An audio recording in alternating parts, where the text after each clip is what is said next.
Hare Krishna, Krishna Krishna, Hare Hare। ভক্তি রসামৃত চ্যানেলটিকে subscribe করুন এবং আরও নতুন নতুন ভিডিও পেতে বেল আইকনটি প্রেস করুন। যে কোনো প্রয়াত ব্যক্তির উদ্দেশ্যে কিভাবে তার মাঙ্গলিক অনুষ্ঠান করা প্রয়োজন,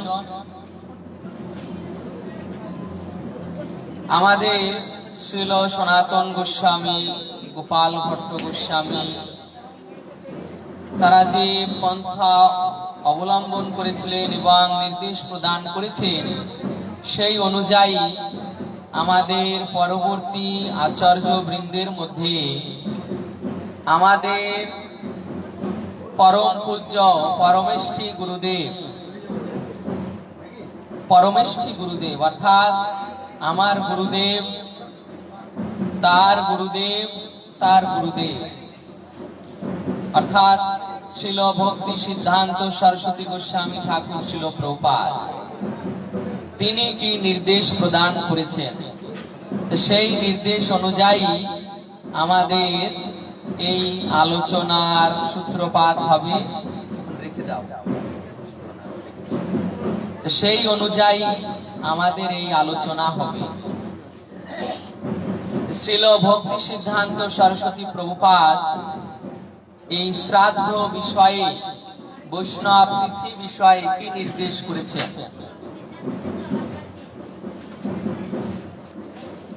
শ্রীল ভক্তি সিদ্ধান্ত সরস্বতী প্রভুপাদ তিনি যখন বর্তমান ছিলেন, তখন এইভাবে তার কাছে অনেক ভক্তরা আসতেন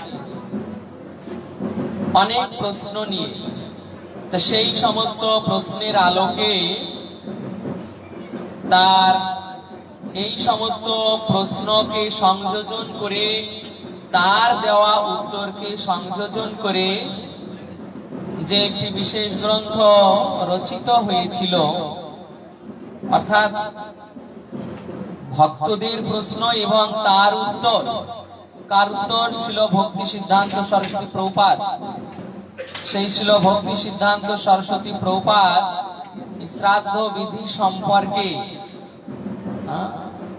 কোন পথ অবলম্বন করতে হবে, আমরা কোন নীতি অনুসরণ করব, এই সমস্ত সংকট উপস্থিত হলে কোন বিষয়ে চলবো, কোন পথে চলবো, তার নির্দেশ তিনি প্রদান করেছিলেন।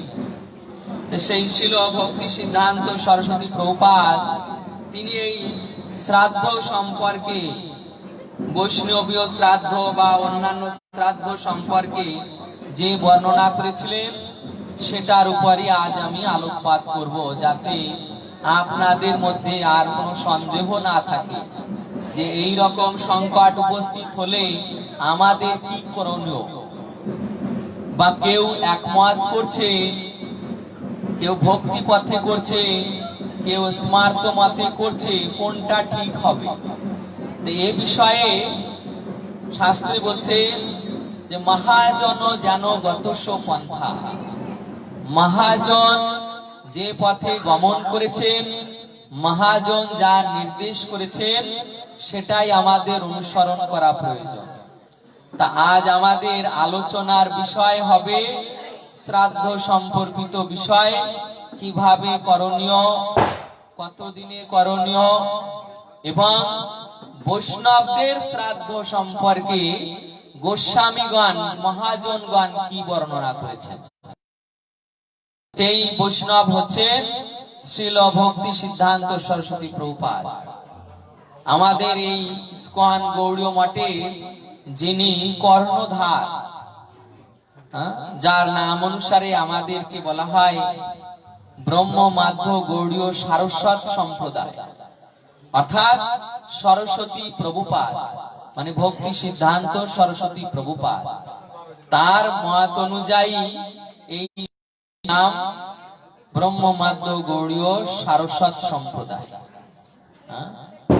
তা এই যে আমরা গৌড়ীয় সম্প্রদায়, সরস্বতী প্রভুপাদের ধারায় চলছে ইস্কন গৌড়ীয় মঠ, আমাদের পরমেষ্ঠী গুরুদেব। তিনি এই শ্রাদ্ধ বিষয়ে কি বলেছেন?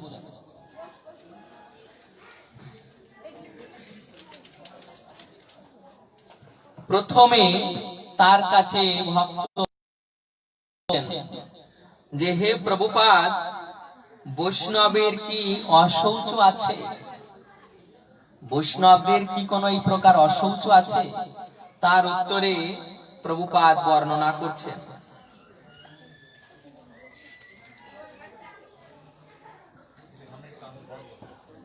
প্রভুপাদ প্রথমেই বলছেন, না, বৈষ্ণবদের কোনো প্রকার অশৌচ নেই। প্রশ্ন করেছেন, হে প্রভুপাদ, বৈষ্ণবদের কি কোনো প্রকার অশৌচ আছে? প্রভুপাদ এক কথায় উত্তর দিলেন, না, বৈষ্ণবদের কোনো অশৌচ নেই। এই যে তার রচিত গ্রন্থ প্রভুপাদ উপদেশামৃত, শ্রীল প্রভুপাদ উপদেশামৃত। এই উপদেশামৃতে শ্রীল প্রভুপাদ স্বয়ং বলছেন, হে প্রভুপাদ, বৈষ্ণবের কি কোনো অশৌচ আছে? প্রভুপাদ বলছেন, না, বৈষ্ণবের কোনো অশৌচ নেই। বৈষ্ণব গৃহস্থ হউন বা গৃহ ত্যাক্তই হউন, তাহার কোন বৈষ্ণব গৃহস্থ হউন অথবা ত্যাক্ত হউন, মানে গৃহস্থ বৈষ্ণব যারা গৃহে ভগবানের সেবা পূজা করে, গৃহস্থ, বুঝতে পেরেছেন? যারা এই ভক্তি জীবন অবলম্বন করছেন গৃহে থেকে, তাদের সম্পর্কে বলা হচ্ছে। আর ত্যাক্ত গৃহ মানে যারা সংসার ত্যাগ করে মঠ মন্দিরে আছে। তো প্রভুপাদ বলছেন, বৈষ্ণব গৃহস্থ হন অথবা ত্যাক্ত গৃহই হন, তাহার কোনো অশৌচ নাই, তার কোন প্রকার অশৌচ নাই। এই যে আমাদের অশৌচ হয়, যারা বৈষ্ণব ভগবানের সেবা পূজা করেন, কি মঠ মন্দিরে কি বাড়িতে থেকে, তাদের কোন প্রকার অশৌচ নাই। হরি সেবা করিলেই পিতৃ শ্রাদ্ধ ও তর্পণাদি সমাধান হয়ে যায়। কি বলছেন পরবর্তীতে? হরি সেবা করলে পিতৃ শ্রাদ্ধ তর্পণাদি সব পাপ, সেই সিদ্ধান্ত অনুযায়ী বলছেন যে হরি সেবা করিলে পিতৃ শ্রাদ্ধ পিতৃ তর্পণাদি সমাধান হয়ে যায়, আপনা আপনি সমাধান হয়ে যায়। এজন্য ভক্তকে স্বতন্ত্রভাবে শ্রাদ্ধ তর্পণাদি করিতে হয় না। যিনি হরি সেবা করবেন তাকে আর স্বতন্ত্রভাবে এইগুলো করার প্রয়োজন হয় না। তবে লোক ব্যবহারের জন্য, পরের বিষয়টি তিনি বর্ণনা করছেন, তবে লোক ব্যবহারের জন্য গৃহস্থ ভক্তগণ হরিনাম গ্রহণে নিত্য সূচি হইয়া একাদশ তিথিতে অর্থাৎ একাদশ দিবসে মহাপ্রসাদের দ্বারা শ্রাদ্ধ করিতে পারেন। প্রভুপাদ বলছে যে হরি সেবা করলে তার পিতৃ শ্রাদ্ধ তর্পণ আদির কোনো কিছু প্রয়োজন হয় না। কিন্তু এই সমাজে, বুঝতে পারছেন, সমাজে লোকে নানান কথা নানানজন বলবে যে তারা এই বৈষ্ণব সিদ্ধান্ত অনুসরণ করে না, বৈষ্ণব সিদ্ধান্ত জানে না। এখন তারা সমাজে মনে করুন কুৎসা রটনা করবে, নিন্দা করবে, এর পিতা মারা গেল অথচ কিছুই করলো না, দেখো এর গৃহে আমরা কি করে খেতে যাই। এই রকম অনেকে সমাজের লোক করতে পারে। এই জন্য লোক সমাজের লোক শিক্ষার জন্য আমাদের এই লোক ব্যবহার রেখে বাহ্যিক ভাবে এটা করতে হয়। শুধুমাত্র লোক ব্যবহারের ক্ষেত্রে এর কোনো প্রয়োজনীয়তা নেই, প্রভুপাদ বলছেন। কিন্তু সমাজে যাতে বিশৃঙ্খলা সৃষ্টি না হয়, কারণ এটা কেবল বৈষ্ণবদের জন্য, বৈষ্ণবরা এটা উল্লঙ্ঘন করতে পারে। তাদের কোনো দোষ হবে না, কিন্তু তাদের দেখা দেখি সমাজের অন্য যারা রয়েছে, তাদের দেখা দেখি সমাজের অন্য যারা রয়েছে, মনে করুন তারা ভক্ত নয়, বৈষ্ণব নয়, তাহলে তারা ওটা শুরু করে দেবে, তাহলে কোনো কিছু হবে না, কি বৈষ্ণব শ্রাদ্ধ কি পিতার উদ্দেশ্যে তর্পণ আদি কোনো কিছু হবে না। তখন কি হবে, তখন যারা বৈষ্ণব নয় তারাও এরকম অনাচার করতে শুরু করে দেবে, হিতে বিপরীত হয়ে যাবে। কাদের জন্য দেওয়া হয়েছে সেটা তারা অধিকারী বিচার না করে সকলেই করতে শুরু করবে। তাহলে যারা বৈষ্ণব নয় তাদের আর উদ্ধারের কোনো ব্যবস্থা থাকবে না, বুঝতে পেরেছেন? যারা বৈষ্ণব তাদের আর উদ্ধারের কোনো ব্যবস্থা থাকবে না। যে ওই স্মার্ত মতে ওই আত্মার উদ্দেশ্যে যখন এই শ্রাদ্ধ তর্পণ আদি করা হয়, তখন সে পুনরায় একটা মনুষ্য জন্ম লাভ করার সুযোগ পায়, মনুষ্য জন্ম লাভ করার সুযোগ পায়। কিন্তু বৈষ্ণবদের দেখা দেখি সে যদি এইরকম পিতৃশ্রাদ্ধ তর্পণ আদি বন্ধ করে দেয়, তাহলে এইভাবে প্রভুপাদ বলছেন যে এইভাবে বৈষ্ণবদের কোন শ্রাদ্ধ তর্পণ আদির কোনো প্রয়োজন নেই। পরবর্তীতে তিনি আবার বলছেন,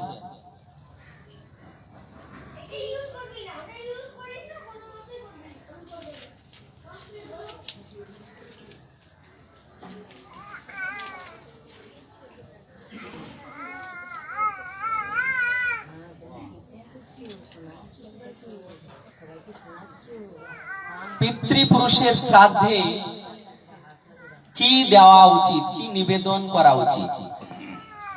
এই যে শ্রাদ্ধ হলো বা বাইরের জগতের লোক শ্রাদ্ধ করে, সেখানে কি দেওয়া প্রয়োজন? অর্থাৎ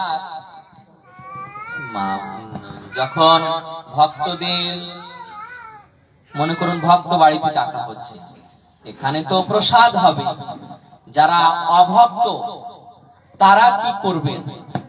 তো সেই সম্পর্কে প্রভুপাদ বলছেন যে পিতৃ দেওয়াই শ্রেয়। যত পিতৃপুরুষ আছে, যত পিতৃপুরুষ আছে সকলকেই প্রসাদ দেওয়া প্রয়োজন। কি প্রসাদ দেয় বলুন? সকলে প্রসাদ পায়? এই যে স্মার্ত সম্প্রদায় যারা ব্রাহ্মণ আছে, তারা ওই যে পিণ্ড দান করে, ওটা কি জানেন কেউ? ওই যে ওটাই পিণ্ড আসলে শ্রী বিষ্ণুর মহাপ্রসাদ। ওই পিণ্ডটা আসলে শ্রী বিষ্ণুর মহাপ্রসাদ। ওই যে স্মার্ত ব্রাহ্মণগণ তারা কি করতেন? আগে শালিগ্রাম নিয়ে থাকতেন। শালিগ্রাম দেখবেন, এই যে দুর্গা পূজা বা যে কোনো পূজায় আগেকার দিনের ব্রাহ্মণগণ শালিগ্রাম নিয়ে যেতেন। শালিগ্রামে আগে ভোগ লাগিয়ে তারপর অর্পণ করতেন দেব দেবীদের উদ্দেশ্যে। বা এই যে দুর্গা পুজো হলো, এখনকার ব্রাহ্মণেরা নিয়ে যায় কিনা সন্দেহ, কিন্তু আগেকার ব্রাহ্মণেরা নিয়ে যেতেন। তারা ওই বিষ্ণুকে নিবেদন না করে গ্রহণ করতেন না। তো এই প্রকার ব্রাহ্মণগণ আগে বিষ্ণুর উদ্দেশ্যে বা দেখছেন ঘাট স্থাপন করে, ঘাট স্থাপন করে বিষ্ণুকে আহ্বান করে, তার উদ্দেশ্যে দান দক্ষিণা নিবেদন করে, ভোগ নিবেদন করে। তো মহাপ্রসাদ পরলোকগত হরিনাম পরায়ণ জনগণকে দেওয়া যায়। ভগবত প্রসাদ ব্যতীত অন্য প্রকার পিণ্ড দেওয়া বুদ্ধিমত্তার পরিচয় নয়। এই কৃষ্ণ প্রসাদ ব্যতীত অন্য প্রকার পিণ্ড দেওয়া বুদ্ধিমত্তা। এটাই হচ্ছে তার উদ্ধারের প্রক্রিয়া, যে কিভাবে সে কৃষ্ণ প্রসাদ পায় বা এই বিষ্ণুর প্রসাদ পায়, তাহলেই একবার পুনরায় মনুষ্য জন্ম লাভ করার সুযোগ পায়। তাই বলছেন যে এই পিণ্ড অবশ্যই ভগবত প্রসাদ হবে। কর্ম পদ্ধতি ফল ভোগের আহ্বান করে। সম্প্রদায় এই যে বৈদিক কর্মকাণ্ড অনুযায়ী যে পদ্ধতি, এটাই কি হয়, ফল ভোগ, তার কর্মফল ভোগ করতে হয়, পুনরায় এই জগতে আসতে হয়, মানুষ হতে হয়, আবার এখানে কর্ম করে আবার ওই রকম জন্ম মৃত্যু চক্রে বারবার তাকে আবদ্ধ হতে হয়। কর্মচক্র, কর্মফল ভোগ করতে হয়, বারবার কর্মফল ভোগ করতে হবে। তাই প্রভুপাদ বলছেন, যাহারা হরিনাম করেন তাহাদের কর্মফল ভোগের বিচার নাই। যারা হরিনাম, নরক লোক আদি এই প্রকার কোন প্রকার কর্মবন্ধন তার থাকে না, যিনি হরিনাম করেন। তাই প্রভুপাদ বলছেন, যারা হরিনাম করেন তাদের কর্ম, কিন্তু তাদের আত্মীয় স্বজনের কৃত্য এই যে শ্রাদ্ধ বাসরে ভগবানের ভোগ দিয়ে কিঞ্চিত পরিমাণ প্রসাদ দ্বারা পরলোকগত আত্মার মঙ্গল বিধানের সাহায্য করা। মনে করুন যে কেউ ভক্ত নয়, হরিনাম করে না, সে দেহ ত্যাগ করেছে, অথচ তার পরিবারের লোকেরা ভক্ত। তখন প্রভুপাদ বলছে যে তাহলে সেই ব্যক্তির উদ্দেশ্যে ওই স্মার্ত মতে করা উচিত নয়। ব্যক্তির উদ্দেশ্যেও, যার পরিবারের লোক ভক্ত, সেই ব্যক্তির উদ্দেশ্যেও এই বৈষ্ণবীয় শ্রাদ্ধ করা প্রয়োজন, বৈষ্ণবীয় শ্রাদ্ধ, এবং সেখানে মহাপ্রসাদ দ্বারা তার ওই পিণ্ডদান, মহাপ্রসাদ দ্বারা পিণ্ডদান করলে তিনি উচ্চ গতি লাভ করবেন, উচ্চ গতি, তার পারমার্থিক কল্যাণ হবে। সকলকে এই ভগবান শ্রী বিষ্ণু বা শ্রীকৃষ্ণের উদ্দেশ্যে নিবেদিত যে ভোগ হয়েছে, প্রসাদ হয়েছে, সেটাই তাদের আহার্য হিসেবে দিতে হয়, অর্থাৎ খাওয়াতে হয় ভগবানের প্রসাদ। অন্যথায় যারা অবৈষ্ণব মাছ মাংস দিয়ে শ্রাদ্ধ করছে, মাছ মাংস, বুঝতে পেরেছেন, এই সমস্ত কিছু দিয়ে যারা শ্রাদ্ধ করছে, মহাপ্রভু কলিযুগের জন্য বিশেষ 5টি জিনিস নিষেধ করেছিলেন। তার মধ্যে এই একটা হচ্ছে মাছ মাংস দিয়ে পিতৃ শ্রাদ্ধ আদি। যারা এটা করবে, যার উদ্দেশ্যে করবে, তার নিশ্চিত নরক গতি। মাছ মাংস দিয়ে যদি কারো শ্রাদ্ধ হয়, তার নিশ্চিত নরক গতি। যারা ওই সভায় গিয়ে, ওই শ্রাদ্ধ অনুষ্ঠানে গিয়ে ওই মাছ মাংস আহার করবে, তাদেরও সেই একই রেজাল্ট হবে, তাদেরও নরক গতি। বুঝতে পেরেছেন?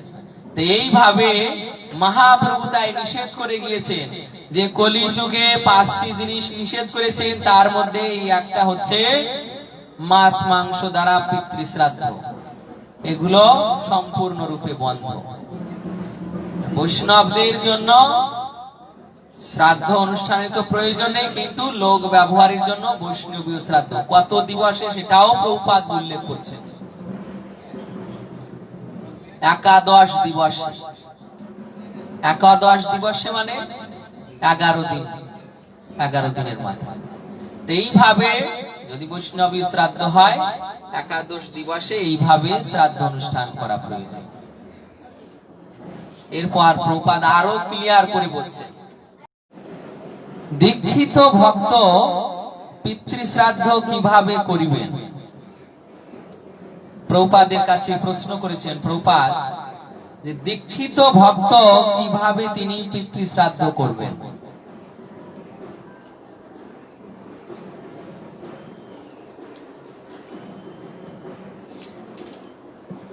প্রভুপাদ উত্তর দিচ্ছেন, দীক্ষিত নামাশ্রিত ব্যক্তি দশাহের পর একাদশ দিবসে মহাপ্রসাদ দ্বারা পিণ্ড দিয়া শুদ্ধ ভক্ত বিপ্রগণকে সেবা করাইবেন।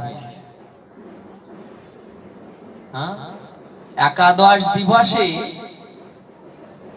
মহাপ্রসাদ দ্বারা পিণ্ড দিয়া শুদ্ধ ভক্ত বিপ্রগণকে সেবা করাইবে। এখানে হয়েছে কিনা? হয়েছে। প্রভুপাদ যেটা আদেশ করেছেন, এখানে যেটা হয়েছে সেটা শাস্ত্রে রয়েছে। বুঝতে পেরেছেন? এখানে যেটা হয়েছে এটা শাস্ত্রে রয়েছে। প্রভুপাদ তাই লিখেছে যে দীক্ষিত বা নামাশ্রিত, তিনি দীক্ষিত ব্যক্তি বা যদি কেউ দীক্ষিত না হন, নামাশ্রিত, তাহলে একাদশ দিবসে মহাপ্রসাদ দ্বারা পিণ্ড দিয়া শুদ্ধ ভক্ত বিপ্রগণকে সেবা করাইবেন, অর্থাৎ ব্রাহ্মণ বৈষ্ণব ভোজন করাবেন মহাপ্রসাদ দ্বারা। উহা মঠে আসিয়া করা সব থেকে ভালো। প্রভুপাদ বলছেন যে বাড়িতে হয়, কিন্তু মঠে এসে করা সব থেকে ভালো, বেস্ট যাকে বলা হয়। মন্দিরে করা, বাড়িতেও হয়। আর যাহারা ভক্ত নন, দীক্ষিত নন, যাহারা হরিনাম করেন না এবং সমাজের বাক্যবান সহ্য করিতে পারিবেন না, তাহারা স্মার্তে মতে পিণ্ড দিবেন। প্রভুপাদ বলছেন যে যারা হরিনাম করে না, ভক্ত নয়, দীক্ষিতও নয়, বুঝতে পারছেন, যে পরিবার, তারা স্মার্ত মতে দিবেন।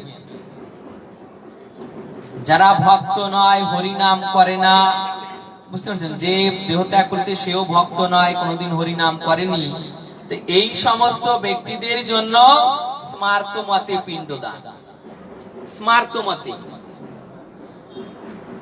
আর কেননা এনারা এই যে যদি এই স্মার্ত মতে না করে, তাহলে নিজেদেরও তেমন বিশ্বাস নেই, আর সমাজের লোক তারা টিকতে দিবে না, নিন্দা করবে, তার গৃহে আসবেই না খেতে, এই প্রকার তারা সমাজে উশৃঙ্খলার সৃষ্টি করবে। তাই প্রভুপাদ বলছেন যাতে উশৃঙ্খলা বিশৃঙ্খলা সৃষ্টি না হয়, এই জন্য তারা অন্তত স্মার্ত মতে করুক। শ্রী হরি নাম করিয়া পিতৃপুরুষগণকে প্রেত জ্ঞান শাস্ত্র অনুমিত নহে। ভাগবত ভক্ত বৈষ্ণবদের জন্য প্রভুপাদ বলছেন যে যিনি হরি নাম করেন তার উদ্দেশ্যে ওই স্মার্ত মতের আর ওই প্রকার শ্রাদ্ধ অনুষ্ঠানের প্রয়োজন হয় না। কেন হয় না? যে যিনি হরি নাম করেন তার এই প্রকার বা জীবনে হরি নাম করেছেন, তার এই প্রকার পেত শ্রাদ্ধ, এই যে স্মার্ত সম্প্রদায় করে, কার শ্রাদ্ধ? পেত শ্রাদ্ধ করে, পেত শ্রাদ্ধ, ঠিক না? পেত শ্রাদ্ধ করে, অর্থাৎ মনে করে যে ওই আত্মা প্রেত হয়েছে বা নরক লোকে গিয়েছে, তাকে উদ্ধার করতে হবে, তাই প্রেত শ্রাদ্ধ করলে তারা উদ্ধার পায়। কিন্তু যারা হরি নাম করেছে জীবনে, তাদেরকে যদি কেউ এই প্রেত জ্ঞানে শ্রাদ্ধ করে, তাহলে তাদের দোষ হবে। যে হরি নাম করেছে অথচ তার জন্য তাকে প্রেত জ্ঞান করে প্রেত শ্রাদ্ধ করছে, তাহলে তার দোষ হবে। সেটাই বলছেন প্রভুপাদ, যে হরি নাম করিয়া পিতৃপুরুষগণকে প্রেত জ্ঞান শাস্ত্র অনুমোদিত নহে।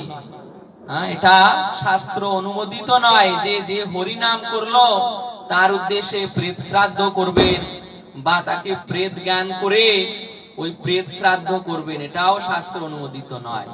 তার জন্য বৈষ্ণবীয় শ্রাদ্ধ। তবে স্মার্ত মতে যে সকল ব্যবস্থা আছে উহা অধিকার বিচারে ব্যবস্থিত। স্মার্ত মতে যে ব্যবস্থা আছে সেটা কাদের জন্য? যারা ভক্ত নয়, যারা ভক্ত নয়, হরি নাম করেনি, ভগবানের সেবা পূজা করেনি, তাদের জন্য এই স্মার্ত মত। আর যারা ভক্তি করেছে, ভগবানের সেবা পূজা করেছে, হরি নাম করেছে, তাদের জন্য এই স্মার্ত মত নয়, তাদের জন্য এই বৈষ্ণবীয় শ্রাদ্ধ, লোক ব্যবহারের জন্য। বিশেষত স্মার্ত মতে শ্রাদ্ধ করিলে পুনরায় মাতৃকুক্ষিতে গমন করিতে হয়। বুঝতে পেরেছেন? যদি এই স্মার্ত মতে শ্রাদ্ধ হয়, তাহলে যার উদ্দেশ্যে করা হচ্ছে সেই ব্যক্তি আবার মাতৃগর্ভে জন্মগ্রহণ করতে বাধ্য হয়, মাতৃগর্ভে জন্মগ্রহণ করতে বাধ্য হয়। কিন্তু যদি কোন বৈষ্ণব ভগবত ভক্ত তার উদ্দেশ্যে, ভগবত ভক্তের তো শ্রাদ্ধের প্রয়োজন হয় না, তথাপি লোক ব্যবহারের জন্য বৈষ্ণবীয় শ্রাদ্ধ, এই বৈষ্ণবীয় শ্রাদ্ধ হলে তিনি যদি ভগবানের নাম শ্রবণ কীর্তন করতে করতে দেহত্যাগ করেন, অন্তিমে ভগবানকে স্মরণ করে চলে যেতে পারেন, তাহলে তিনি তো ভগবত ধামে চলে গেলেন। তার আর শ্রাদ্ধ শান্তির কোনো কিছু প্রয়োজন হয় না। যেমন দেখুন, প্রভুপাদ যখন অন্তর্ধান লীলা করলেন, দেখেছেন, এখনো ইন্টারনেটে দেখায় যে প্রভুপাদ যখন অন্তর্ধান লীলা করলেন, তখন তার তিরোভাব তিথি উপলক্ষে বৃন্দাবনে হয়েছিল কিনা? ওই ব্রজবাসীদের ভোজন করানো, বৈষ্ণব ভোজনের আয়োজন করানো হয়েছিল। এইভাবে বৈষ্ণবদের ভোজন, ব্রাহ্মণদের ভোজন, এটা নির্ধারিত। ভগবানকে মহাপ্রসাদ নিবেদন করে সেটা প্রভুপাদের উদ্দেশ্যে নিবেদন করা হলো, এটাই পিণ্ড। ওই যে মহাপ্রসাদ নিবেদন করা হলো, এটাই পিণ্ড। আর ব্রাহ্মণ বৈষ্ণবদের, ব্রজবাসীদের, ভক্তদের সেবা দেওয়া হলো, এটাই সেই বৈষ্ণব শ্রাদ্ধ হয়ে গেল।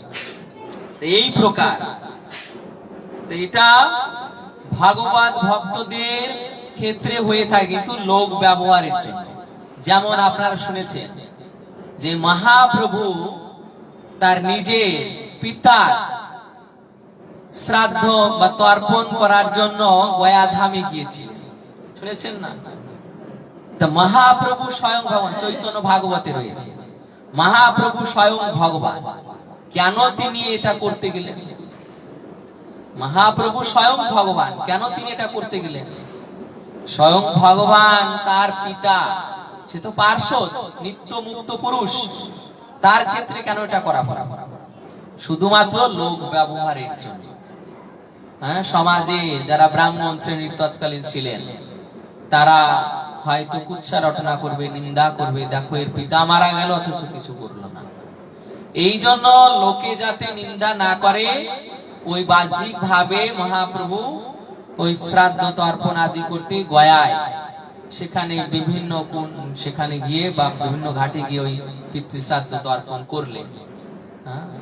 তো মহাপ্রভুর উদ্দেশ্য ওটা ছিল না, শুধুমাত্র লোক ব্যবহারের জন্য ওটা করেছে, লোকে যাতে নিন্দা আদি কিছু না করে।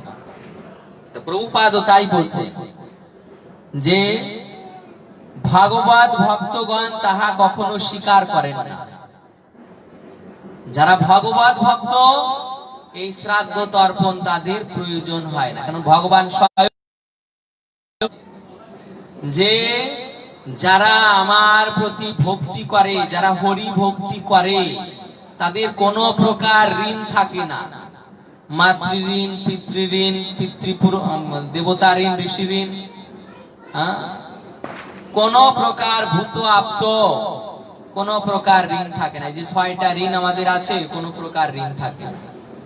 তাই তাদের এই প্রকার শ্রাদ্ধ অনুষ্ঠানের প্রয়োজন হয় না, তারা আপনা আপনি সিদ্ধ ওই ভগবত ভক্তি করার ফলে, হরি ভক্তি করার ফলে। কিন্তু কেবল এই লোক ব্যবহারের জন্য বৈষ্ণবীয় শ্রাদ্ধ করতে পারে না। স্মার্তের বিচার শাস্ত্র বিরুদ্ধ বলিয়া স্মার্ত পদ্ধতি ভক্তগণ স্বীকার করেন না। প্রভুপাদ বলছে যে স্মার্তদের বিচার শাস্ত্র বিরুদ্ধ, শাস্ত্র বিরুদ্ধ। কারণ স্মার্ত মতে কি করা হচ্ছে? মনে করা হচ্ছে যিনি চলে গেলেন তিনি প্রেত যোনি লাভ করেছেন। সকলেই কি প্রেত হয় নাকি? সকলেই কি প্রেত হয় নাকি? কোন বৈষ্ণব তিনি যদি দেহত্যাগ করেন, যিনি হরি নাম করেছেন, তিনি যদি দেহত্যাগ করেন, তিনি কি প্রেত হন না? তিনি প্রেত হন না। প্রেত হয় কারা? যারা মনে করুন সুইসাইড করে, বিষ খায়, গলায় দড়ি দেয়, অপঘাতে মারা যায়, তারাই প্রেত যোনি লাভ করে। আত্মহত্যা করলো, তখন সে প্রেত জনি হলো, তখন তাকে শরীর দেওয়া হয় না, ওই প্রেত শরীরে বায়ুর সঙ্গে ঘুরতে হয়। তাদের খাওয়ার কোনো কিছু থাকে না, ওই চারিদিকে শুধু মরুভূমি দর্শন করে, হু হু করছে মরুভূমি, ওই যেদিকে দু চোখ যায় শুধু মরুভূমি, খাওয়ার জন্য কিছু থাকে না, পিপাসায় জলের পিপাসায় ছটফট করতে থাকে। কোনো ভালো কোনো দ্রব্য তাদের খাওয়ার অধিকার নেই। এই জগতেও তারা আসে কখন? ঠিক সন্ধ্যাবেলা। তাদের বিচরণ সময় হচ্ছে ঠিক সন্ধ্যাবেলা। এই জন্য আমাদের নিয়ম হচ্ছে, শাস্ত্রের নিয়ম, যে এই সন্ধ্যাবেলায় খেতে নেই, ঘুমাতে নেই। ঠিক সন্ধ্যাবেলায় খেতে নেই, ঘুমাতে নেই, এই কয়েকটি কার্য করতে নেই। কেননা ওই সময় তাদের প্রভাব হয়, দেবাদিদেব মহাদেব তাদের অধিপতি, তিনি তার এই ভূত প্রেত গণ সহ এই সন্ধ্যাবেলায় বিচরণ করে। যারা এই সন্ধ্যাবেলায় খায়, ঘুমায়, তাদের উপর প্রভাব পড়ে। আর এই ভূত প্রেত, এই দেবাদিদেব মহাদেব এই সময়টা বিচরণ করেন আরো একটি বিশেষ উদ্দেশ্যে, যে এই সময়ে যদি মনে করুন যে কোনো স্ত্রী গর্ভধারণ করলো এই সময়টায়, তাহলে তার গর্ভে ওই ভূত প্রেতকে স্থাপন করে, ভূত প্রেতকে এই সময় স্থাপন করে। তাই এই কালটা কেবল ভগবানের ওই হরি নাম কীর্তন করে অতিবাহিত করতে হয়, অন্যথায় এই সময় এই কুপ্রভাব। এই সময় শিব ভূত প্রেতগণ নিয়ে ঘুরে, আর ব্রহ্ম মুহূর্তে ব্রহ্মাজি মুনি ঋষিদের নিয়ে ঘুরে, ওই সময় জপ করতে হয় ব্রহ্ম মুহূর্তে। মুনি ঋষিগণ তারা বিশেষ আশীর্বাদ প্রদান করে। এইভাবে শাস্ত্রে বলছে যে পরলোক স্মার্তের বিচার শাস্ত্র বিরুদ্ধ বলিয়া স্মার্ত পদ্ধতি ভক্তগণ স্বীকার করেন না। এই যে মরলে যে সকলেই ভূত প্রেত হবে, এটা স্মার্তদের বিচার, কিন্তু ভগবত ভক্তগণ এটা বিশ্বাস করেন না। কেননা ভগবান নিজেই বলছেন, অন্তকালে চ মামি স্মরণ মুক্তা কলেবরাম স্বপ্রয়াতি মত ইয়া প্রয়াতি সমদ্ভবমিয়াতি নাস্ত্রত্ব সংশয়। যিনি অন্তিম সময় আমাকে স্মরণ করে দেহ ত্যাগ করেছেন, আমার ভক্ত, তিনি আমার ধামে গমন করেন। তো এই প্রকার যে কৃষ্ণকে স্মরণ করতে করতে দেহ ত্যাগ করছে, যে কৃষ্ণ নাম করতে করতে দেহ ত্যাগ করছে, বা ভগবানের ধামে দেহ ত্যাগ করছে, ভগবানের মন্দিরে দেহ ত্যাগ করছে, বা বাড়িতে ভগবানের সেবা করতে করতে দেহ ত্যাগ করছে, হরি নাম করতে করতে দেহ ত্যাগ করছে, এই প্রকার যিনি এই প্রকার ভাবে দেহ ত্যাগ করলেন, তাকে প্রেত জ্ঞান করা এটা শাস্ত্র বিরুদ্ধ। তাকে প্রেত জ্ঞান করা শাস্ত্র বিরুদ্ধ। তার উদ্দেশ্যে যখন প্রেত শ্রাদ্ধ হবে, সেটাও শাস্ত্র বিরুদ্ধ। এই জন্য প্রভুপাদ বলছে যে স্মার্তের বিচার শাস্ত্র বিরুদ্ধ বলিয়া স্মার্ত পদ্ধতি ভক্তগণ স্বীকার করেন না। আর মুক্তগণের বিচার প্রণালীও স্মার্তের বোধগম্য নয়।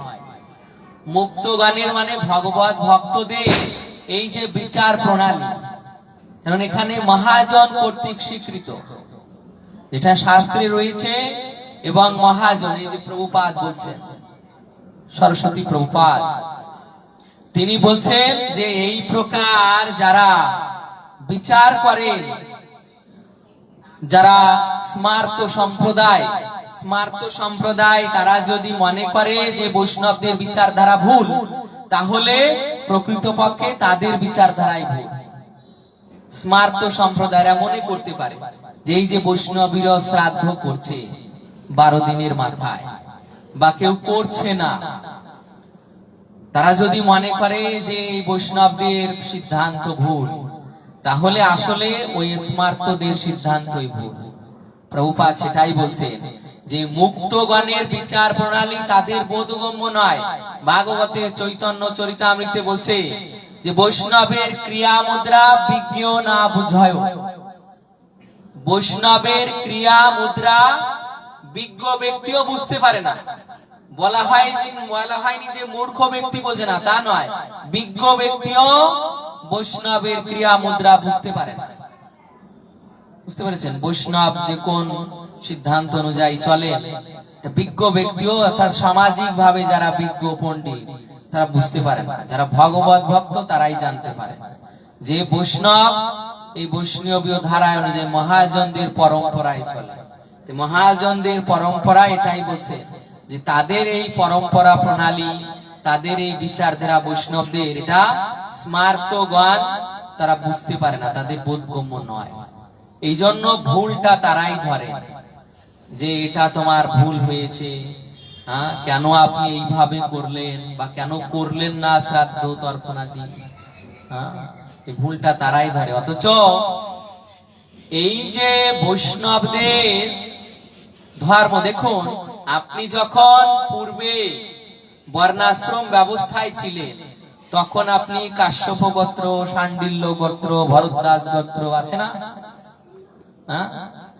যখন আপনি এই বৈষ্ণবীয় ধারায় গেলেন তখন কি হলো? তখন সকলে অচ্যুত গোত্র, সকলে তখন অচ্যুত গোত্র। তখন ওই কাশ্যপ গোত্র, শাণ্ডিল্য গোত্র চলবে না, তখন ওই সকলে অচ্যুত গোত্র, অর্থাৎ ভগবত ভক্তিতে যুক্ত হলে গোত্র চেঞ্জ হয়ে গেল। তখন অচ্যুত গোত্র মানে শ্রীকৃষ্ণের গোত্র।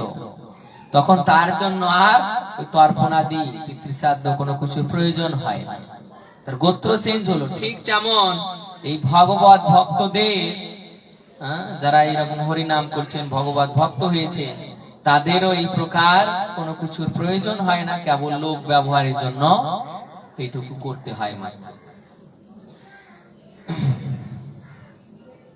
যারা ভগবত ভক্ত নন তাহারা শূদ্র বিচারে 30 দিবসে শোক চিহ্ন ধারণ ও হবিষান্ন গ্রহণ করবেন।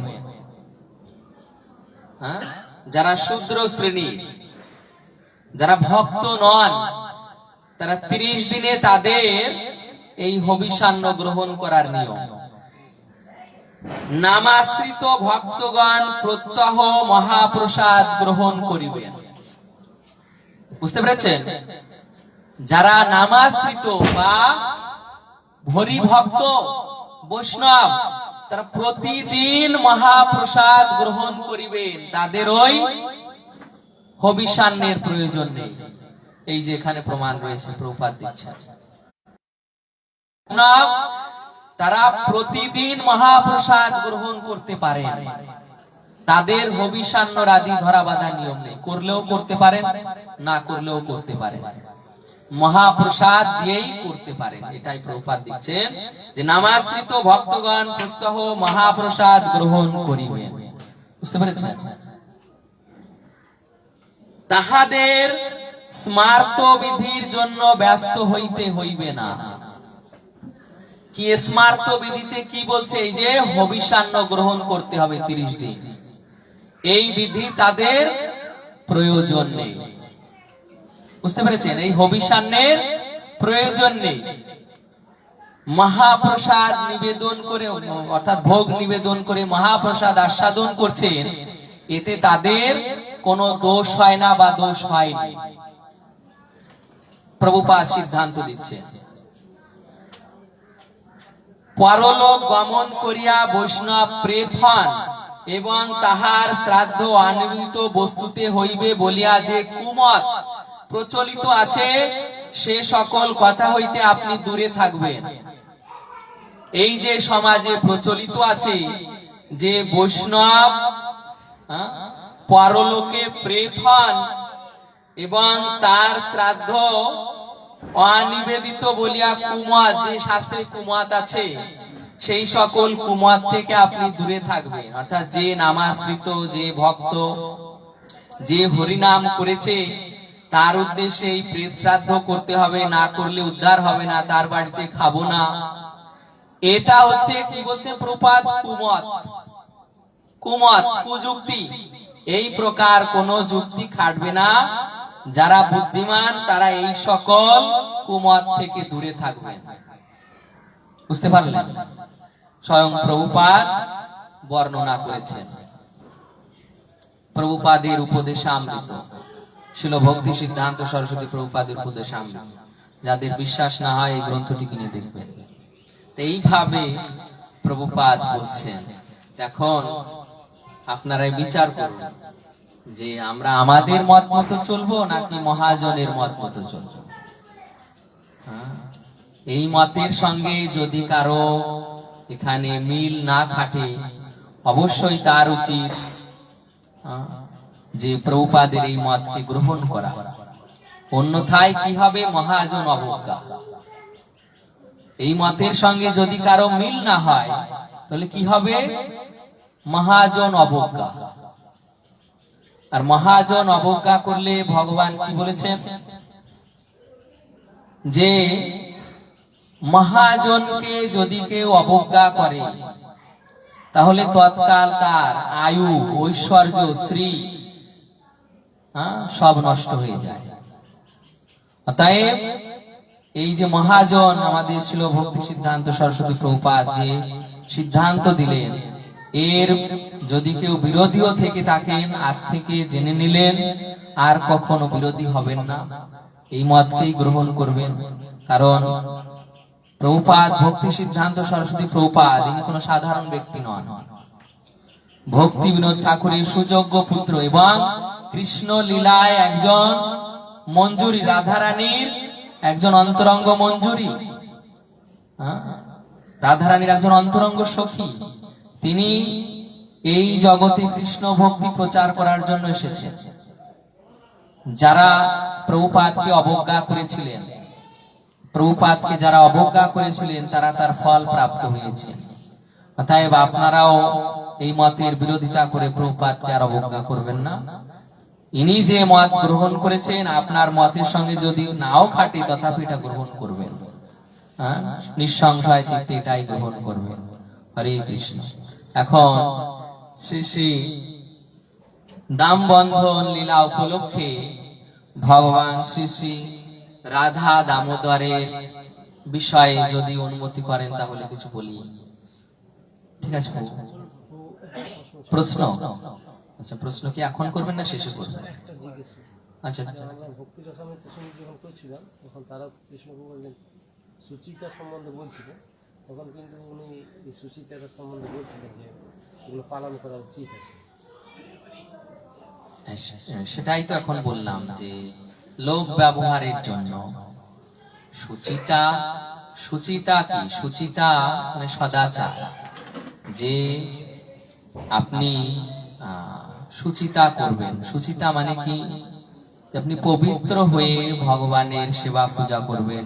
আমরা যখন বিধি মার্গে আছি, আমরা কেউ কিন্তু রাগ মার্গে না, আমরা কেউ রাগ মার্গে না। রাগ মার্গে ব্রজবাসীগণ দেখেছেন তারা বাঁ হাত দিয়ে খায়, বাঁ হাত দিয়ে খাবে, তারপর স্নান তাদের করার প্রয়োজন নেই, করলেও করতে পারে, না স্নান করেও রান্না করতে বসিয়ে দেয়। যেমন সনাতন গোস্বামী যখন একসময় বৃন্দাবনে গেলেন, তখন বৃন্দাবনে যমুনার তীরে দেখছেন যে মদন গোপাল একটা বালকের সঙ্গে খেলা করছে। স্বয়ং মদন গোপাল বালকের সঙ্গে খেলা করছে। সনাতন গোস্বামী তখন ওই বালকের পিছন পিছন গেলেন। সন্ধ্যা হয়ে গিয়েছে, মদন গোপাল এসে মন্দিরে প্রবেশ করে বিগ্রহ হয়ে গেলেন। বুঝতে পারছেন? ওই বালকের সঙ্গে খেলা করছে যমুনার তীরে। সনাতন গোস্বামী পিছু নিয়েছেন, তাড়াতাড়ি দৌড়ে এসে মন্দিরে গিয়ে বিগ্রহ হয়ে গেলেন। আর ওই বালকটার মায়ের কাছে চলে গেল। সনাতন গোস্বামী লক্ষ্য করছেন, লক্ষ্য করে এসে দেখছেন, পরের দিন সকালে দেখছেন যে ওই মাতাজি ঘুম থেকে উঠেই গোয়াল ঘরে চলে গেলেন। গোয়াল ঘরে ওই গোবর উঠাচ্ছেন, উঠিয়ে স্নান না করেই রান্না করতে শুরু করে দিলেন। স্নান না করেই রান্না করতে শুরু করলেন। সনাতন গোস্বামী এসে বলছে, তো মাতাজি এইভাবে রান্না করতে নেই, ভগবানের ভোগ একটু সুচিতা সহকারে, পবিত্রতা সহকারে রান্না করতে হয়। তখন সনাতন গোস্বামী শিখিয়ে দিলেন কিভাবে কিভাবে রান্না করতে হয়। মাতাজিও করছেন। পরের দিন করতে গিয়ে মাতাজির লেট হয়ে, দেরি হয়ে গেল। যখন দেরি হয়ে গেল, মদন গোপালের ভোগ লাগাতেও দেরি হয়ে গেল। আর মাতাজি স্নান করে শুদ্ধ হয়ে তিলক করে তারপর ভোগ রান্না করতে গিয়েছেন, দেরি হয়ে গেল। মদন গোপাল দেখছেন যে তার ভোগের দেরি হয়ে গেল। তখন পরের দিন রাত্রে সনাতন গোস্বামীকে স্বপ্ন দিলেন যে সনাতন, তোমার ওই বিধিমার্গ এখানে চলবে না, তোমার বিধিমার্গ এখানে চলবে না, তুমি নিষেধ করো, নিষেধ করো। মাতাজিকে বলো তুমি, হে মা, তুমি আগে যেমন করছিলে সেইভাবে করো। সনাতন গোস্বামী গিয়ে মাতাজিকে বললেন, ভগবান আদেশ দিলেন সনাতনকে যে আমার মা আমাকে যেভাবে খেতে দেয় আমি সেইভাবে খাই, তুমি তাতে বাধা দেওয়ার কি? এই যে মানে আপনত্ব জ্ঞান, সেই ব্রজবাসীদের সেই আপনত্ব জ্ঞান আছে, আর আমরা আপন হওয়ার চেষ্টা করছি। আমরা আপন নই, আপন হওয়ার চেষ্টা করছি, আমরা বৃদ্ধি মার্গে। এই বৃদ্ধি মার্গে অবশ্যই বৈষ্ণব সদাচার সুচিতা পালন করতে হয়। সেই বৈষ্ণব সদাচার সুচিতা কি? যে মনে করুন আপনি স্নান না করে রান্না করতে পারবেন না, স্নান না করে ভগবানের সেবা পূজা করতে পারবেন না। তারপর রান্না করতে গেলেও সুচিতা পবিত্রতা বজায় রাখতে হবে। তারপর মনে করুন যারা মাতাজিরা বাড়িতে বিগ্রহ থাকলে সেবা পূজা করতে পারবেন না, প্রভুজিরাই সেবা করবেন বিগ্রহে, বিগ্রহে আলেখ্যের করতে পারে তো বিগ্রহে। তারপর ভগবানকে মানে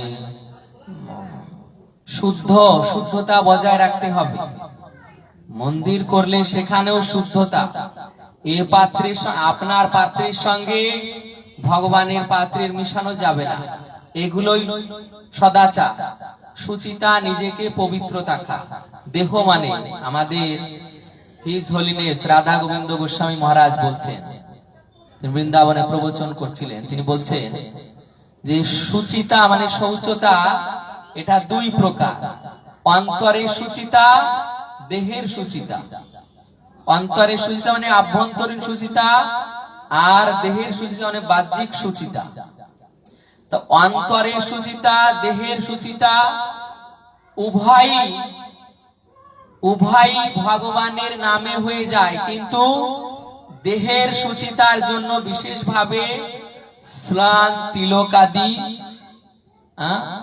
এগুলো করতে হয়, গায়ত্রী এগুলো করতে হয়। স্নান, তিলক আদি, গায়ত্রী, এই যে তিনটি বাহ্যিক ভাবে করলেন, এটা আপনার দেহের সুচিতা হলো। বাইরের সুচিতার জন্য স্নান অবশ্য, দেহের সুচিতা। আর অন্তরের সুচিতার জন্য আপনাকে হরি নাম করতে হবে, অন্তরের সুচিতার জন্য। এইভাবে আপনার বাইরেও পবিত্র, ভিতরের পবিত্র। যখন আপনি এই ধারা গ্রহণ করছেন যে অন্তরের সুচিতার জন্য হরি নাম করছেন, দেহের সুচিতার জন্য স্নান, তিলক আদি করছেন, তখন আপনার দেহ অন্তর উভয়ই পবিত্র হলো। এই হচ্ছে সুচিতা। আর যেটা আপনি অশৌচের কথা বলছেন, প্রভুপাদ তো এখানে ক্লিয়ার করেই দিয়েছেন যে বৈষ্ণবদের এই প্রকার কোনো অশৌচ নেই, কোনো অশৌচ নেই। হ্যাঁ, একটা বিষয় আছে, মাতাজিদের ক্ষেত্রে যে মাসে মাসে যেটা হয় সেটাই অসুবিধা হয়, সেটা অশৌচ। তো ওই অবস্থায় তাদের মহারাজ বলছেন যে 6 দিনের মতো তাদের সেবা পূজা থেকে দূরে থাকতে হয়। ওই অবস্থায় এটা আছে তাদের জন্য অশৌচ। ওই অবস্থায় কাউকে মনে করুন বাড়িতে কোনো অতিথিকে গেলেও তাকে রান্না করে দেওয়া যাবে না, এই অবস্থায় তার অশৌচ হয়। কিন্তু এই যে শ্রাদ্ধের বিষয়ে যেটা বলছেন অশৌচ, শ্রাদ্ধের বিষয় অশৌচ তো প্রভুপাদ ক্লিয়ার করে দিলেন যে এই প্রকার শ্রাদ্ধ জনিত বৈষ্ণব যারা হরি নাম করছেন, যারা ভগবানের ভক্ত, তাদের কোনো প্রকার অশৌচ নেই, অশৌচ নেই, কোনো প্রকার অশৌচ নেই। তারা বাড়িতে মহাপ্রসাদ রন্ধন করে, ভোগ রন্ধন করে ভগবানকে নিবেদন করতে পারেন, পূজা পার্বণ সব করতে পারে, ভগবানের নিত্য সেবা সব করতে পারে। হ্যাঁ, কিন্তু লোক ব্যবহারের জন্য ওই শ্রাদ্ধটা ওইভাবে করতে হবে। বৈষ্ণবীয় মতে শ্রাদ্ধ করতে হবে একাদশ দিবসে, লোক ব্যবহারের জন্য ওই শ্রাদ্ধটা করতে হবে। হ্যাঁ, বুঝতে পেরেছেন? হরে কৃষ্ণ। যদি কারো দ্বিমত হয় তাহলে পরবর্তীতেও আবার অন্তরঙ্গ ভাবে আমার কাছে জিজ্ঞাসা করবেন, আমি আরো প্রমাণ দেব। স্মার্ত মত যারা এই যে কর্মকাণ্ড অনুযায়ী চলে, কর্মকাণ্ড বিধান, এই যে দেখেন না পূজা পার্বণ যারা করে ব্রাহ্মণগণ, তারা ব্রাহ্মণ অথচ ভগবত ভক্ত নন। তো শাস্ত্রে বলছে যে, ব্যাসদেব গোস্বামী বলছে, জন্ম না জায়তে শূদ্র, জন্ম না জায়তে শূদ্র, মানে কি? জন্ম মাত্র সকলে শূদ্র, জন্ম মাত্র সকলে শূদ্র। সংস্কারাৎ ভবতি দ্বিজ, যখন তার সংস্কার হয় তখন তাকে দ্বিজ বলা হয়। বেদ ও পাঠাৎ ভবেদ বিপ্র, ওই দ্বিজ যখন বেদ পাঠ করার অধিকার লাভ করে তখন তাকে বিপ্র বলা হয়। ব্রহ্ম জানাতি ইতি ব্রাহ্মণ, ওই বিপ্র যখন বেদ পাঠ করে ব্রহ্মকে জানতে পারেন তখন তাকে ব্রাহ্মণ বলা হবে। আর এই প্রকার একজন ব্রাহ্মণ যিনি ব্রহ্মকে জানেন, যিনি ব্রহ্মকে জেনেছেন, তিনি যখন ভগবানের সেবায় যুক্ত হন তখন তাকে বলা হয় বৈষ্ণব। একজন কোয়ালিফাইড ব্রাহ্মণ হচ্ছেন একজন বৈষ্ণব।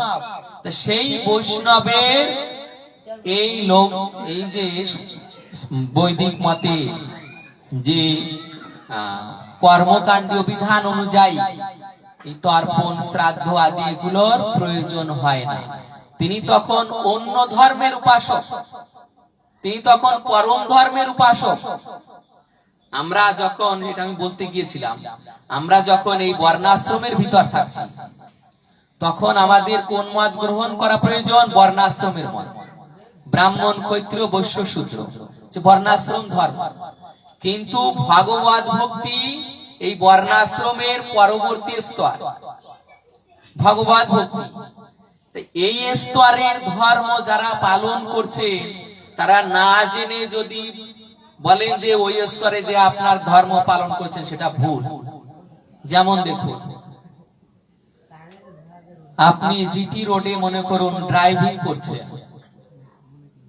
তাহলে আপনাকে রোড সিগন্যাল মানতে হবে।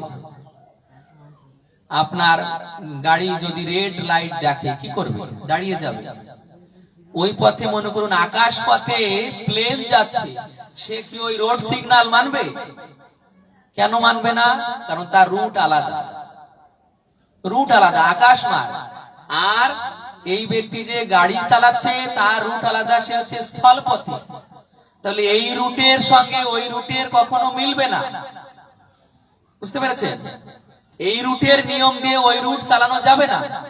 এই যে বর্ণাশ্রম ধর্ম এটা এক রুট, আর এই ভগবত ভক্তির আর এক রুট। আপনি এই রুটের নিয়ম দিয়ে ওই রুটের নিয়মকে কিভাবে চালাতে চান? যুক্তিতে দেখান। আপনি এই রুটে চলছে, ওই রুটের নিয়ম আপনি কিভাবে জানবেন? কেন আপনি দ্বিমত করছেন? এই রুটের নিয়ম আপনি এই রুটে রাখুন, ওই রুটের আলাদা নিয়ম। তাই ভগবান বলছে যে এই ভগবত ভক্তি হচ্ছে পরম ধর্মের পথ, পরম ধর্মের মার্গ। এখানে ভগবান যা বলেছেন, ভগবানের ভক্ত মহাজন যেটা বলেছেন সেটাই ধর্ম। এখানে এই রুটের নিয়ম কাজ করবে না। এই যে পরম ধর্মের রাস্তা, যে ভাগবতে শুনেছেন যে ভাগবত থেকে চতুর্বর্গ আউট করে দেওয়া হয়েছে, ধর্ম, অর্থ, কাম, মোক্ষ। এই চতুর্বর্গ বিতাড়িত করে দেওয়া হয়েছে। ভাগবতে ধর্ম, অর্থ, কাম, মোক্ষ নেই। এটা হচ্ছে ধর্ম। আর ভাগবত হচ্ছে পরম ধর্মের জ্ঞান, পরম ধর্ম, সেটা হচ্ছে ভাগবত ধর্ম। ভাগবত ধর্ম মানে কি? সাক্ষাৎ ভগবত প্রণীতম। ভাগবত ধর্ম হচ্ছে ভগবান যা সাক্ষাৎ প্রণয়ন করেছে, ধর্ম তো সাক্ষাৎ ভগবত প্রণীতম। সেই প্রকৃত ধর্ম বা পরম ধর্ম বা ভাগবত ধর্ম স্বয়ং ভগবান প্রণয়ন করেছেন। ভগবান কি প্রণয়ন করেছেন? মন্মনা ভব মদ্ভক্ত মজ্জাজি মাম নমস্কুরু মামে বৈশ্যসী যুক্তৈব মাত্মনা মন মৎপরায়ণ। কৃষ্ণ ভক্তি কইলে সর্বকর্মকৃত হয়। এটাই হচ্ছে ভগবানের ধর্ম, ভাগবত ধর্ম। যদি কেউ কৃষ্ণ ভক্তি করছে, কৃষ্ণ নাম করছে, তার জন্য এই প্রকার কোনো অশৌচ নেই। এই শ্রাদ্ধ জনিত, তর্পণ জনিত এই প্রকার কোনো অশৌচ নেই। কিন্তু এই যে লোক ব্যবহারের জন্য তাকে ওই একাদশ দিবসে লোক রক্ষার জন্য শ্রাদ্ধ করতে হয়। আর তার যে দেহের অসুচিতা, সেটা ওই স্নানের দ্বারা, হরিনামের দ্বারা হয়ে যায়। এই জন্য বৈষ্ণবদের আর কোন প্রকার অসুচিতার নিয়ম পালনের প্রয়োজন হয় না। ঠিক আছে, হরে কৃষ্ণ। দেবদেবীর পূজা করে, তারা বলে কৃষ্ণ কালী, কালী কৃষ্ণ, এটা সম্বন্ধে যদি একটু বলো। কালী কৃষ্ণ, কৃষ্ণ কালী। এই যে যারা মনে করে কালী কৃষ্ণ, কৃষ্ণ কালী, তাদের যেটা কত বড় ভুল ধারণা। যদি আমরা আমাদের মত অনুসারে চলি, তাহলে সেটা কি হয়ে গেল? মানে মন গড়া বিচার, মন গড়া বিচার। এটা শাস্ত্রের বিচার হলো না। শাস্ত্রের বিচার কি? যা শাস্ত্রে ব্যাসদেব গোস্বামী, এইরকম সুখদেব গোস্বামী, এইরকম মহাজনগণ যা দিয়েছেন, সেটাই হচ্ছে ভগবানের মত। এই জন্য এই যে যারা মনে করছে কৃষ্ণ কালী, কালী কৃষ্ণ, এটা সত্য নয়। সত্য কি? মহাজনগণ বলছেন। মহাজন কারা? দ্বাদশ মহাজন। দ্বাদশ মহাজনের মধ্যে ব্রহ্মাজি প্রথমে বলছেন যে ঈশ্বর ও পরম কৃষ্ণ সচ্চিদানন্দ বিগ্রহ অনাদিরাদির গোবিন্দ সর্বকারণ কারণ। যে পরমেশ্বর হচ্ছেন শ্রীকৃষ্ণ। পরমেশ্বর মানে যিনি সকলের নিয়ন্ত্রক। কৃষ্ণের আর এক নাম হচ্ছে কেশব। কেশব শব্দের অর্থ হচ্ছে ক, ক ঈশ ব। ক মানে হচ্ছে ব্রহ্মা, ঈশ মানে দেবাদিদেব মহাদেব শিব, আর ব মানে এই দুজনের নিয়ন্ত্রক। অর্থাৎ যিনি ব্রহ্মা এবং শিবের নিয়ন্ত্রক, তিনি হচ্ছেন কেশব, কৃষ্ণ। তো সেই কৃষ্ণ হচ্ছেন সকলের নিয়ন্ত্রক। কারণ ব্রহ্মা আর শিব বাকি যত দেবদেবী আছেন তাদেরকে নিয়ন্ত্রণ করছেন। শিব সেই কালীকে, দুর্গা দেবীকে নিয়ন্ত্রণ করছেন। ব্রহ্মা সমস্ত দেবতাদের, মুনি ঋষিদের নিয়ন্ত্রণ করছেন। এইভাবে যে দুইজন মুখ্য নিয়ন্ত্রক ব্রহ্মা এবং শিব, তাদেরও নিয়ন্ত্রক হচ্ছেন কৃষ্ণ। এই জন্য তার এক নাম কেশব। তো সেই ব্রহ্মাজি ব্রহ্ম সংহিতায় বলছেন যে সকলের ঈশ্বর পরমেশ্বর হচ্ছেন কৃষ্ণ, তিনি অনাদির আদির গোবিন্দ। এটা তো ব্রহ্মার বাক্য। শিবের বাক্য পদ্ম পুরাণে পার্বতী দেবী জিজ্ঞাসা করেছিলেন যে হে প্রভু, পার্বতী দেবী, দুর্গা দেবী স্বয়ং জিজ্ঞাসা করছেন শিবের কাছে যে হে প্রভু, কার আরাধনা করা প্রয়োজন?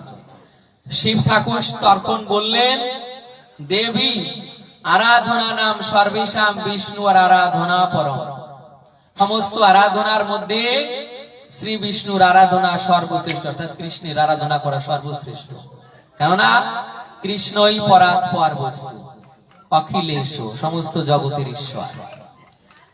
স্বয়ং কাত্যায়নী দেবী, কাত্যায়নী মহাত্মা বা মা কালী, আপনারা জানেন আমাদের একজন আচার্য রয়েছে গোবিন্দ দাস ঠাকুর।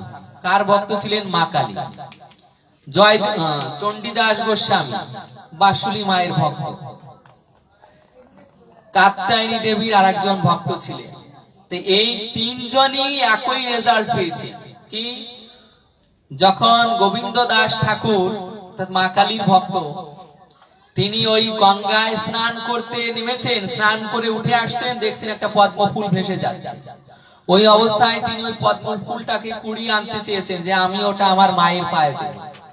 তখন মা স্বয়ং, মা কালী স্বয়ং গোবিন্দ দাসকে ডেকে বলছেন, ও গোবিন্দ, এই ফুল তুমি আমার পায়ে দিও না। কেন মাতা? কারণ এই ফুলে আমার আরাধ্য দেবের পূজা হয়েছে, মাই বলছে। তখন গোবিন্দ দাস ঠাকুর বলছেন, মা আমি তো জানি তুমি সকলের গুরু, তুমি ভগবান, তোমার আবার আরাধ্য দেবতা আছে নাকি?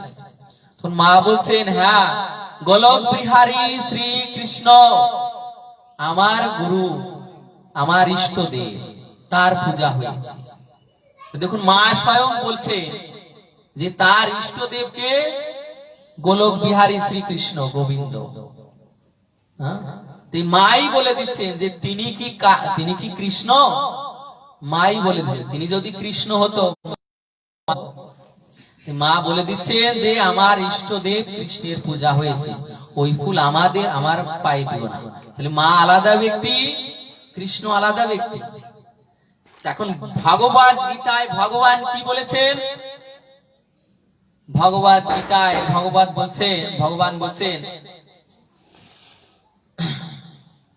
দৈবী এষা গুণময়ী মম মায়া দূরত্বয়া মামে ভজে প্রপদ্যন্তে মায়ামিতাম তরন্তি। যে আমার এই মায়া, এই যে দৈবী মায়া, ইনিকে এই দুর্গা দেবী বা মা কালী হচ্ছে মহামায়া।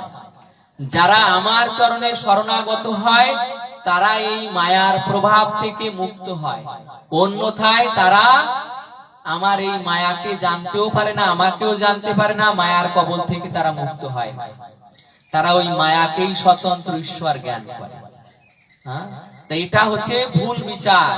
যদি কেউ মনে করে যে কালী এক, কালী কৃষ্ণ এক, তাহলে ভুল বিচার। কৃষ্ণের বহিরঙ্গা শক্তি হচ্ছে এই মা কালী। কৃষ্ণের বহিরঙ্গা শক্তি, কৃষ্ণের 3 রকম শক্তি।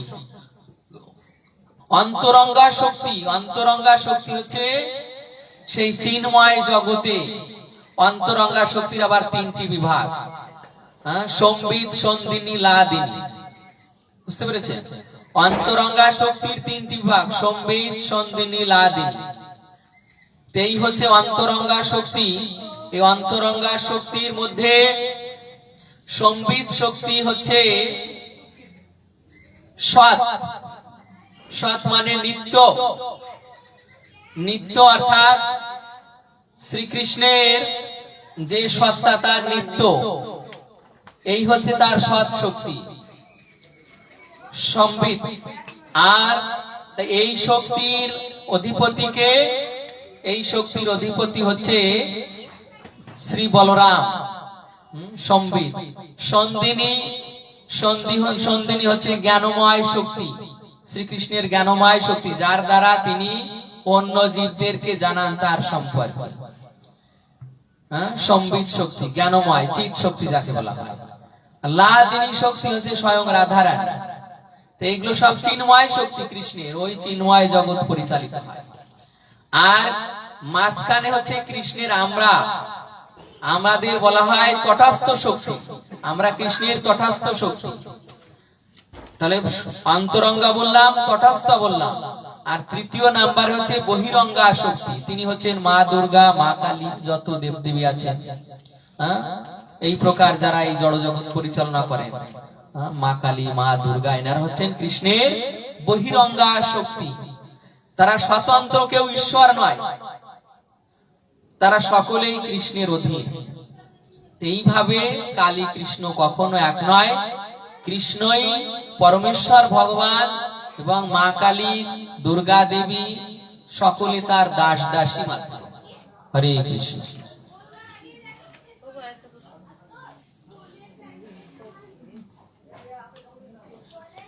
আমার শাশুড়ি মা যে সারা জীবন কৃষ্ণ ভক্তি করেনি, সেই সময় তার কৃষ্ণ স্মরণ হবে কিভাবে? যারা সারা জীবন কৃষ্ণ ভক্তি করেনি, তো দেখা যাচ্ছে এরকম আমাদের পরিবারের অনেকেই আছে যে সারা জীবন কৃষ্ণ ভক্তি করেনি।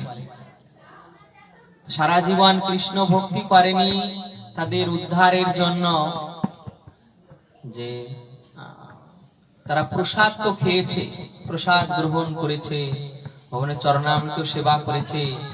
আর কোন বংশে যদি কোন মায়ের সন্তান, মা ভক্ত হলো না অথচ ছেলে ভক্ত হলো, তাহলে শাস্ত্রে বলছে যে সেই ভক্তের জন্য ভগবান ওই যে সেই বংশের যত পুরুষ রয়েছেন,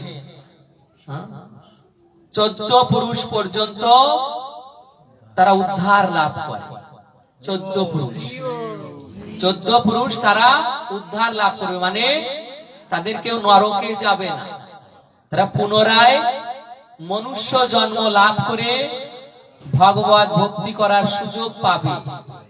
আর যদি সেই মা ভগবত ভক্ত হতো, তাহলে যেমন ধ্রুব মহারাজ তার মাকে নিয়ে, ধ্রুব মহারাজের কাছে যখন বৈকুণ্ঠ বিমান এসেছে, ধ্রুব মহারাজ বৈকুণ্ঠ বিমানে উঠলেন, উঠে তার চিন্তা হচ্ছে যে আমাকে ভক্তি পথে নিল আমার মা, তাকে ছেড়ে আমি কিভাবে যাই।